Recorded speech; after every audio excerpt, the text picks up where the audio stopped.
আজকে school tiffin recipe আমাদের সকলের পরিচিত এবং অনেকেরই পছন্দের। আমার স্কুল জীবনের টিফিনের ফেভারিট টিফিন ছিল এটা, মায়ের হাতের আলু পেঁয়াজ বাদাম দিয়ে চাউমিন। কখনো কখনো এর মধ্যে যেত একটু ডিমের ভুর্জি বা সোয়াবিন ভাজা, আবার শীতকালে এর মধ্যেই পড়তো প্রচুর পরিমাণে সবজি। স্কুলের ব্যাগ, দুদিকে দুটো বিনুনি আর স্টিলের টিফিন বক্সে এই চাউমিন। কত আবেগ, স্মৃতি আর ভালোবাসা যে জড়িয়ে আছে এই চাউমিনের সাথে, তার কোনো হিসেব নেই। স্কুলে যাওয়ার আগে শত ব্যস্ততার মাঝেও মা যদি এই চাউমিনটা বানিয়ে দিত, সেদিন নিজেকে রাজা বলে মনে হতো।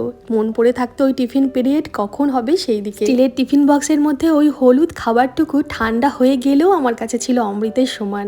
এতটা ভালোবাসতাম এই চাউমিনটা খেতে, এখনো ভালোবাসি। মাসে 2-3 বার তো এটা খেতেই হবে বানিয়ে।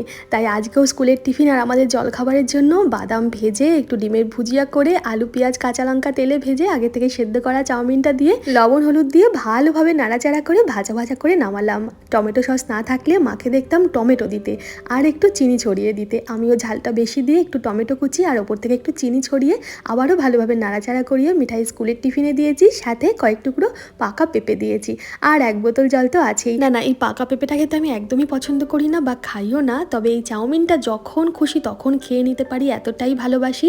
আমার মতো আপনিও কি এই চাউমিনটা খেতে এতটাই পছন্দ করেন? কমেন্ট করে জানাবেন। আর সকাল সকাল রান্না করতে পেরেছি লাউ পাতা দিয়ে চিংড়ি মাছ বাটা, উচ্ছে ভাজা, 5 মিশালি তরকারি চিংড়ি মাছ দিয়ে আর আমের চাটনি, এই দিয়েই মেয়েকে খেতে দিয়েছি।